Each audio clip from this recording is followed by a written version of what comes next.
নমস্কার বন্ধুরা, পুরা হেসেল অ্যান্ড ব্লগসে সবাইকে আরও একবার স্বাগত জানিয়ে আজ চাল কুমড়ো দিয়ে একটা এত মজাদার টেস্টি রেসিপি নিয়ে চলে এসেছি। চলো কথা না বাড়িয়ে এই রেসিপিটাই আগে দেখে নিই। এখানে আমি একটা ছোট সাইজের চাল কুমড়ো নিয়েছি, ভালো করে ধুয়ে নিয়েছি। এবার তার খোসা ছাড়িয়ে চাল কুমড়োটাকে টুকরো করে নিতে হবে। আগেই বলে রাখি, যারা রেসিপিটা পুরোটা দেখবে তারা কিন্তু এই রেসিপিটা বানানোর জন্য একবার হলেও চেষ্টা করবে। তাই কেউ কি স্কিপ করে দেখো না। ভীষণ একটা সুন্দর রেসিপি, যেটা কিনা নিরামিষ দিনে আমাদের বড্ড সমস্যা হয় কি খাবো কি বানাবো। চাল কুমড়ো দিয়েও যে এত সুন্দর রেসিপি করা যায়, সেটাই রেসিপিটা পুরোটা দেখো। দেখতেই পাচ্ছ চাল কুমড়োগুলোকে আমি টুকরো টুকরো করে নিয়েছি, একটু মোটা সাইজের, মানে খুব বেশি পাতলা করব না। এবার একটা থালার মধ্যে তুলে নিয়েছি। এবার এর মধ্যে সামান্য পরিমাণে লবণ আর অল্প একটু হলুদ গুঁড়ো দিয়ে মেখে আমি প্রায় 10 মিনিট মতন রেখে দেবো, যাতে করে লবণটা এর মধ্যে খুব সুন্দরভাবে ঢুকে যায়। সেই কারণেই রেখে দিচ্ছি। এই ফাঁকে একটা মশলা বানাবো, সেজন্য একটা মিক্সির জারে 2 চামচ ভাজা চিনে বাদাম নিয়ে নিয়েছি আর কিছু নারকেল কোড়া নিয়ে নিয়েছি। এটা একটু শক্ত দেখতে পাচ্ছ, ডিপ ফ্রিজে থাকে বলে এইরকম। আর 5-6টা কাঁচা লঙ্কা দিয়ে প্রথমে একটু গুঁড়ো করে তারপরে জল দিয়ে সুন্দর একটা মিহি পেস্ট বানিয়ে নিয়ে চলে এসেছি। এদিকে 2টো টমেটোকে আমি ঠিক এইভাবে ডিপ ফ্রিজের মধ্যে কাগজে জড়িয়ে রেখে দিই।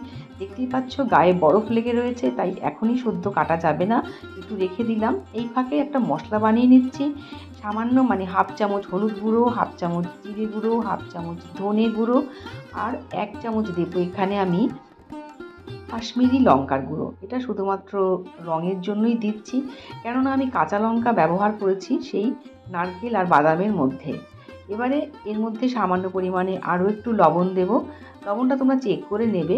দিয়ে ভালো করে জল দিয়ে একটা পেস্ট বানিয়ে রেখে দেবো।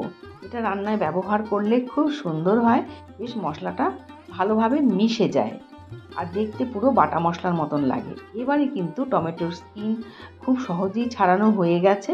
এবারে টুকরো টুকরো করে নেব। টমেটোকে এইভাবে যদি ডিপ ফ্রিজে খবরের কাগজে মুড়ে একটা এয়ারটাইট বক্সে রেখে দাও, অনেক মাস এটা খুব কাজে দেবে।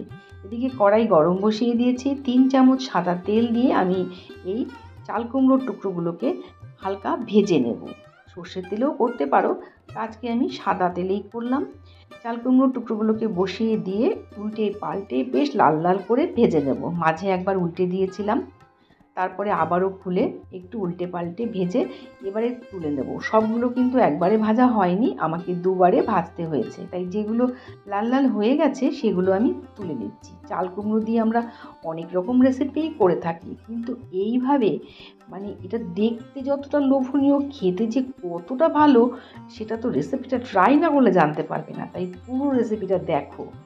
এবারে দেখো আমি যেগুলো ছিল আগে সেগুলোকেও দিয়ে ঢাকা দিয়ে সেরকমভাবেই ভেজে নিয়েছি।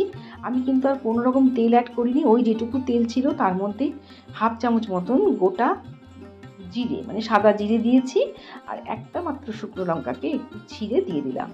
এখানে 1/2 ইঞ্চি আদাকে আমি গ্রেট করে নিয়েছি। আমি আর বাটতে যাইনি, তোমরা ইচ্ছে হলে এর মধ্যে বাটাও দিতে পারো। তারপরেই দিয়ে দিলাম টমেটো কুচিগুলোকে। এবারে এই টমেটোগুলোকে একটু কাঁচা গন্ধ চলে যাওয়ার জন্য ভালো করে ভেজে নেব। তারপরেই আমি এই মানে যে মশলাটা গুলে রেখেছিলাম সেই মশলাটা পুরোটাই দিয়ে দিলাম। তারপরে একটু বাটি ধোয়া জলটাও দিয়ে দিলাম। এবার ভালো করে কষে নিতে হবে বেশ 2-3 মিনিট মতন ঢাকা দিয়ে দিয়ে এটা কষতে হয়। যতক্ষণ না তেল ছাড়ে ততক্ষণ কিন্তু অন্য কিছু অ্যাড করা যায় না। তবে রান্নাটা করতে খুব বেশি সময় লাগে না, যেহেতু আমার চাল কুমড়োটা ভাজা আগেই হয়ে গেছে। 90% চাল কুমড়ো কিন্তু সিদ্ধ হয়েই গেছে। এরপর দিয়ে দিচ্ছি সেই বাদাম আর নারকেল কোড়া আর কাঁচা লঙ্কার পেস্ট। ভালো করে এই মশলার সঙ্গে মিশিয়ে নেব। তারপর 2 চামচ টক দইকেও আমি আগে থাকতেই ফেটিয়ে রেখেছি, সেটাও এর মধ্যে দিয়ে দিলাম। সবগুলোকেই খুব ভালো করে কষে নেব। এই কষাটা লো টু মিডিয়াম ফ্লেমে রেখেই কিন্তু করবে।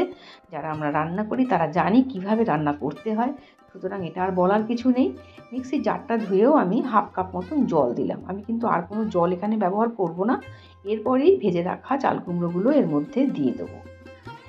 চাল কুমড়োগুলো দিয়ে দেওয়ার পর খুব বেশি সময় রাখার দরকার নেই, এটা ভালোভাবেই সিদ্ধ হয়ে গেছে। ঢাকা দিয়ে আরও 2 থেকে 3 মিনিট মতন রেখেছি।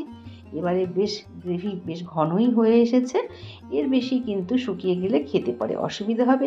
নিরামিষ রান্না যেহেতু একটু চিনি দিতেই হয়, তাই আমি চিনির পরিবর্তে মিছরি ব্যবহার করলাম। আর সবশেষে দিয়ে দিলাম একটু গরম মশলার গুঁড়ো আর 2 চামচ মতন ঘি। এটা দিলে নিরামিষ রান্না খেতে যেমন দুর্দান্ত লাগে আর গন্ধ তো অপূর্ব আসে।